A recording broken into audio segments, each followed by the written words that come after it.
ಕರ್ಣ ಧಾರಾವಾಹಿ ಜೂನ್ 16ರಂದು ಪ್ರಸಾರವಾಗಬೇಕಿತ್ತು. ಆದರೆ ಇಂದಿಗೂ ಕೂಡ ಪ್ರಸಾರವಾಗುತ್ತಿಲ್ಲ.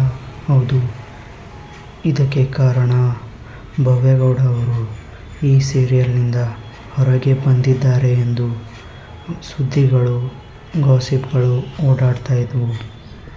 ಆದರೆ ನಿಜವಾದ ಕಾರಣ ಏನಿರಬಹುದು? ಧಾರಾವಾಹಿ ಏನಕ್ಕೆ ಪ್ರಸಾರವಾಗಲಿಲ್ಲ ಎಂದು ಈ ವಿಡಿಯೋದಲ್ಲಿ ನೋಡೋಣ. ಬಿಗ್ ಬಾಸ್ ನಂತರ ಭವ್ಯಗೌಡ ಅವರು boys versus girls reality show ಅಲ್ಲಿ ಭಾಗವಹಿಸಬೇಕಿತ್ತು.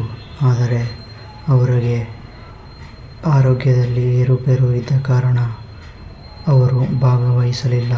ಸೊ ಈಗ ಮತ್ತೆ ಕರ್ಣ ಧಾರಾವಾಹಿಯಿಂದ ಕೂಡ ಭವ್ಯಗೌಡ ಅವರು ಹೊರಗಡೆ ಬಂದಿದ್ದಾರೆ ಎಂದು ಸುದ್ದಿ ಓಡಾಡ್ತಾ ಇತ್ತು.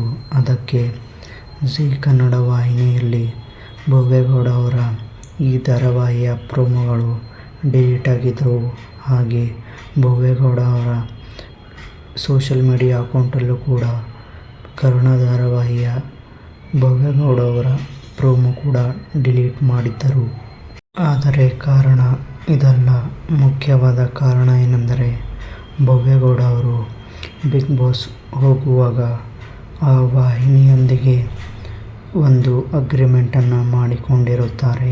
ಹೌದು, ಇಷ್ಟು ಅವಧಿಯವರೆಗೆ ಬೇರೆ ವಾಹಿನಿಯಲ್ಲಿ ಯಾವುದೇ ರಿಯಾಲಿಟಿ ಶೋ ಅಥವಾ ಧಾರಾವಾಹಿಗಳಲ್ಲಿ ಭಾಗವಹಿಸುವಂತಿಲ್ಲ.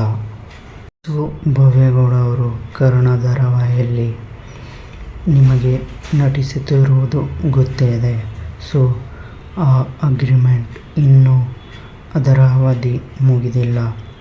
ಆಗಲೇ ಭವ್ಯಗೌಡ ಅವರು ಕರ್ಣ ಧಾರಾವಾಹಿಯಲ್ಲಿ ನಟಿಸಿದ್ದಾರೆ. ಈಗಾಗಲೇ ತುಂಬ ಎಪಿಸೋಡ್ಗಳ ಶೂಟಿಂಗ್, ಚಿತ್ರೀಕರಣ ಆಗಿದೆ.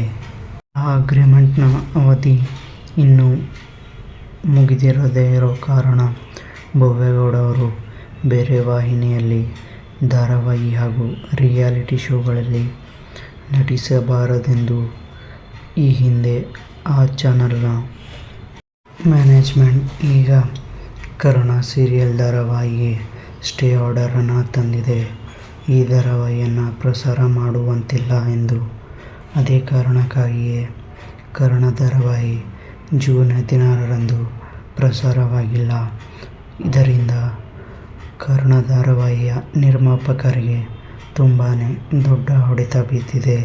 ಸೊ ಕರ್ಣ ಧಾರಾವಾಹಿ ಪ್ರಸಾರವಾಗಬೇಕೆಂದರೆ ಭವ್ಯಗೌಡ ಮತ್ತು ಈ ಹಿಂದಿನ ಚಾನಲ್ನ ಜೊತೆ ಮತ್ತು ನಿರ್ಮಾಪಕರು ಕುಳಿತುಕೊಂಡು ಇದರ ಬಗ್ಗೆ ಚರ್ಚಿಸಬೇಕಾಗಿದೆ. ಸಿಗೋಣ ಮುಂದಿನ ವಿಡಿಯೋದಲ್ಲಿ. ಬಾಯ್ ಬಾಯ್.